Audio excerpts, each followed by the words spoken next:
लापता बच्चे की। बेप्यार दंपति पुलिस थाने में शिकायत दर्ज कराने पहुंचते हैं। उनका बच्चा कल रात से गायब है। उसे आखिरी बार बेकर स्ट्रीट पर देखा गया था। जासूस मेहुल को उस स्ट्रीम के सीसीटीवी कैमरे चेक करता है और 3 संभावित मुजरिमों की पहचान है। Jack, Robert, Susan. इन तीनों को देखते हुए क्या बता सकते हैं कि बच्चे का अपहरण किसने किया होगा? तो इसमें जो अपराधी है वो है 3 नंबर, क्योंकि व्यापारियों को होंगे और चॉकलेट में कोई रुचि नहीं रहती, बस उन्हें खून चाहिए।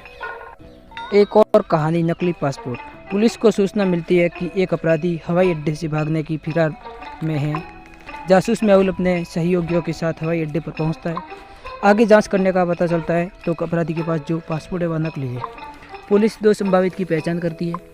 दोनों पासपोर्ट को गौर से देखने के बाद क्या आप बता सकते हैं कि इसमें से कौन सा नकली पासपोर्ट है? जी हाँ,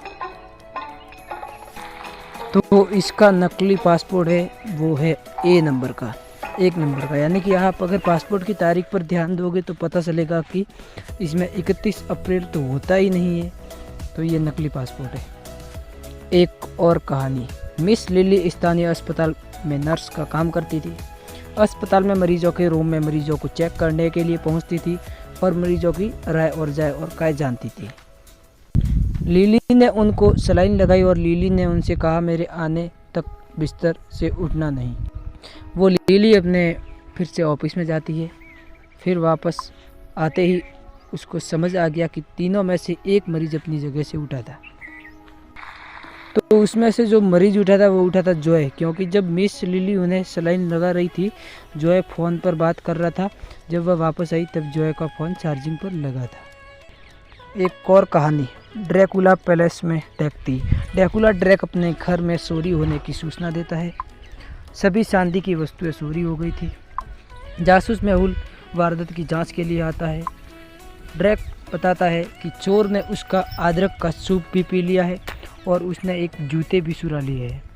जासूस मेहुल को उनके 3 पड़ोसियों पर शक होता है, एम्पर, विम, वॉल्फमैन, कैनिबल और कैन।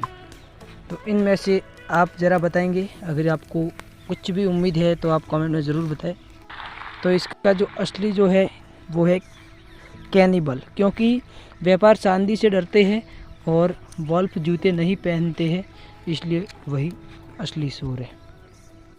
एक और कहानी, लापता बेटा। रोहन का बेटा बहुत समय से गायब था। बहुत खोजने के बाद पुलिस को 4 बच्चों से मिले जो इस फोटो में आपको दिखाई दे रहे। तो इसमें है जो कि वो है B, क्योंकि A और C लड़कियां हैं क्योंकि उनकी चोटी है। D, B लड़की है क्योंकि उसके हाथ में नेल पॉलिश लगी थी। तो इसका मतलब इन चारों का इकलौता लड़का है वो है B। एक और पहेली, लालची कार्यकर्ता। चाय को एक दिन जल्टीचे जरूरी काम से ऑफिस जाना पड़ा था। उसने उसके पैसे मेट के नीचे रख दिए। जब वह वापस आई तो उसने देखा कि उसके पैसे चोरी हो गए। उसने तुरंत जासूस मेहुल को बुलाया। उसने घर पर काम करने वाले नौकरों से पूछताछ किया। पेंटर, मुझे चोरी के बाद में कुछ पता नहीं, मैं दीवारों पर पेंट कर रहा था। इलेक्ट्रॉनिशियन, मैं हॉल में टीवी सुधार रहा था। क्लीनियर, मुझे कुछ नहीं पता, मैं पूरे घर की फर्श साफ कर रहा था, व्यस्त था। तो इसका असली चोर है वो है क्लीनर, क्योंकि क्लीनर इन तीनों में से क्लीनर ने ही मेट के नीचे सफाई करने के लिए देखा होगा, तो वही असली चोर होगा। एक और पहेली, एक दिन रोहन स्किन करने के लिए गया था। जब वहां से वापस लौटा तो उसने देखा कि उसके घर पर कुछ अमूल्य सामान ही चोरी हो गई।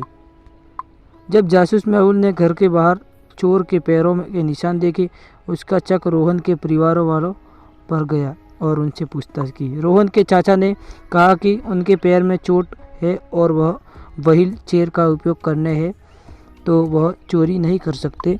उसकी बहन ने कहा कि मैं अपने घर पर थी, मुझे कुछ नहीं पता। उसकी चाची ने कहा मैं अपने घर को क्रिसमस के लिए सजा रही थी, तो उसको कुछ भी पता नहीं था। तो जो इसका असली गुनहगार चाचा है, क्योंकि चाचा पैरों के निशानों के साथ लकड़ी के निशान थे, जो लकड़ी की मदद से चोरी करने आया था और रोहन के चाचा के पैर में चोट थी, इसलिए वह असली चोर है। एक और पहेली, आखिरी सुराग। संदीप एग्जाम के पेपर जांच कर रहा था। अगले दिन संदीप की नौकरानी ने संदीप को मरा हुआ पाया। उसे किसी ने सर पर जोर से मारा था। कमरा स्थल पुतल था। ऐसा लगता है कि मारने वाला कुछ ढूंढ रहा था। जासूस मेहुल ने केस की जांच पड़ताल को उसमें 4 लोगों को चेक किया। नौकरानी किराया, माली, सैम, पड़ोसी, बीर, दोस्त लियाम। आगे जांच पड़ताल करने के बाद मेहुल को एक कागज़ का टुकड़ा मिला जिसमें 1718 लिखा था। ऐसा लगता है कि संदीप ने मारने वाले का सुराग छोड़ा है। तो इसका जो असली गुनहगार वो है बिल, क्योंकि अगर आप कागज़ में लिखे हुए नंबर को कांच में देखते हैं तो आपको उसे बिल पर लिखा हुआ दिखेगा जो उल्टा दिख रहा है आपको। तो संदीप ने खून करने वाले का नाम मरने से पहले लिख दिया था। इसका मतलब यही इसका असली गुनहगार है। एक और पहेली, नोट के 3 मामले। सुपर बाजार के मालिक मिस्टर जैसन ने पिछले कुछ महीनों में 3 चोरों के केस दर्ज किया। उन्होंने जासूस मेहुल के जांच के लिए बुलाया। मेहुल ने चोरी के 3 दिनों की सीसीटीवी फुटेज मांगे। जून 4, जून 8, जून 20। इन तीनों फुटेज को देखकर मेहुल को 3 लोगों पर चेक किया। उसमें से जो लोग बी निकला, क्योंकि 3 फोटोज को ध्यान में देखकर ये पता चला कि बी ने प्लास्टर अलग अलग दिनों में अलग अलग पैरों में लगाया। तो इसका मतलब वही इसलिए गुनहगार है। करूर हत्या। एक और पहेली के साथ मिस्टर खन्ना के बाबूजी की सुबह हत्या हो गई। जासूस मेहुल ने वहां पहुंचकर हकीकत की जो 3 लोगों पर चेक हुआ। मेहुल ने तीनों की जांच पड़ताल की। मिस्टर खन्ना ने कहा, मैं उस समय अपनी स्टडी रूम में था और मुझे कुछ भी इसके बारे में पता नहीं है। मिसेज खन्ना ने बोला, मैं उस समय हेडफोन लगाकर तेज़ आवाज़ में गाने सुन रहा था, तो इसलिए मुझे कुछ इसका जो भी हुआ वो मालूम नहीं पड़ा। नौकरानी कहा, मैं अपने रोज़ का काम कर रही थी, जैसे डेली का काम करती उसी तरह आज का भी काम कर रही थी।